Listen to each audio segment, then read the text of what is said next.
Hey guys, how's it going? This is going to be the video review for Transformers Combiner Wars Generations Bombshell. That is a lot of words. Anyway, I'm glad they actually named this thing Bombshell instead of something along the lines of Bomb Shock or whatever. So anyway, enough yapping about that. As you can see, he comes in the standard Combiner Wars packaging. Cool artwork. Got the figure in robot mode. Collector card inside, and on the back we've got the Insecticon, Master of Mind Control, and it says the same thing in a few other languages. There he is in both modes. 8-step conversion. Yeah, that's nice. Anyway, that wraps up the packaging. So I'll be back in a flash. I'm going to get this guy out of the box and we are going to see what he is like. Okay guys, here I have Bombshell out of the box in his bug mode. But before I get to him, let's show off the collector card. Collector card! Isn't that exciting? Anyway, that's what it looks like. There's the front and the back. Generic Transformers Generations. The end of the collector card. And for a nice comparison, here he is with G1 Bombshell. And as you can see there, roughly the same size in insect mode.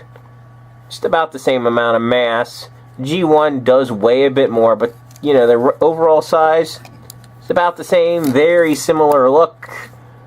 Biggest difference, of course, are the wheels on the legs for G1. And the new guy, he's just got that more insectoid legs. But, I like them both. I dig both of these guys in bug mode. They're both pretty cool. This is an awesome homage to this guy. So, let's get G1 Bombshell out of the way. And focus here. And on our good buddy, Combiner Wars Bombshell. And, yeah. I think this looks pretty great. Lots of nice detailing, great paint job. I really don't have too many complaints about this figure. His articulation is only 1 point in bug mode, and that is this mandible or whatever this would be on a beetle moves. Don't ask me, I'm not an expert on bugs, but yeah, there you go. There you have it. His bug mode. Pretty cool. Now, the only thing I don't really like about his bug mode is just not all his legs hit the ground. The legs aren't movable. I guess I can see why they did that, for what this class is, but it's definitely a minor complaint. It's certainly not a showstopper for this figure. I mean, but overall, this thing just looks. I love it. I love the way this guy looks in bug mode. Really cool.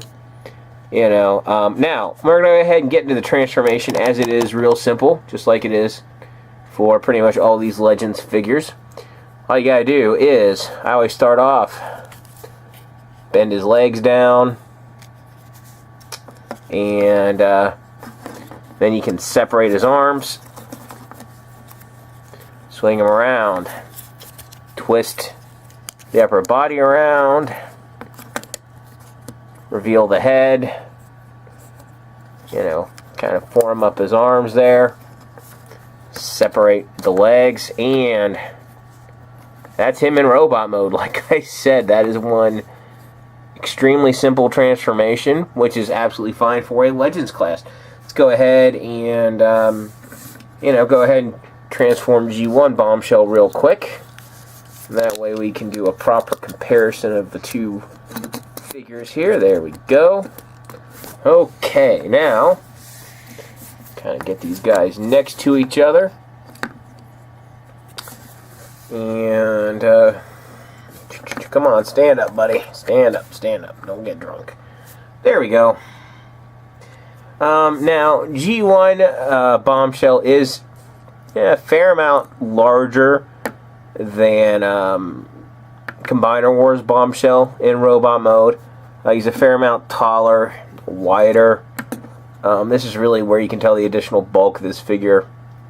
more so than in bug mode. But as you can see, there are a ton of similarities between these figures.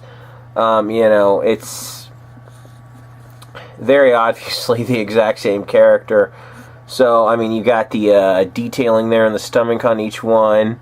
That's a very G1-esque head sculpt. I do like the head sculpt on this one actually better than on the G1 figure. It is more, I guess, defined, especially with the paint and everything. So, I do enjoy it. But anyway, let me go ahead and get G1 Bombshell out of the way. And we're going to bring in his buddy, Scrapnel, from one of the earlier Generations waves before it was Combiner Wars. Now, my only disappointment with these new Legends class figures is they're not coming with weapons. It's not the end of the world that the new figures aren't coming with the weapons, but it is a slight disappointment. Anyway, let me go ahead and get Shrapnel out of the way. And we'll talk about just Bombshell here. And, yeah, he is one really great-looking figure. No complaints about his appearance at all. Plus, even though he doesn't come with a gun, at least his arms are guns, right? They end as cannons.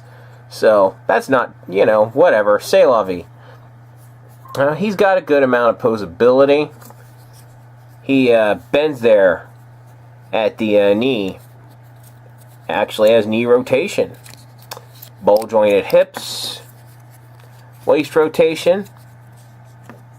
Shoulders on ball joints. Elbows on ball joints. Head doesn't move. Overall, though, I mean, honestly, good articulation for this figure. Zero real complaints about it. It's really a very spectacular figure overall, in my opinion. I can't really find much fault with it. It's real nice. Let me go ahead, actually, and give you a slightly better angle of a few of the cool things about it. I'm going to angle the camera up so you can kind of see the way his, upper piece there looks on top of his head. Plus, I'll go ahead and zoom in on his head for you. That way you can really see this nice head sculpt they have on him. Really digging the head sculpt on this guy. Real nice. That looks really flippin' cool. Again, nice detailing there on the chest. This is just one really nice figure. So, would I recommend him? Absolutely, I would recommend him. I have no problem saying you should get this guy. Absolutely, you should. He pairs well with any other Insecticons you may have. G1 or Generations, doesn't matter. He's really cool. And I got him in retail, so if you look around, you should hopefully be able to find him. Final words is I can't wait for the inevitable kickback that I'm sure is coming. So, that wraps it up. I really hope you guys enjoyed watching. If you liked what you saw, please, comment, thumbs up, subscribe, all that fun stuff. I will catch you guys next time.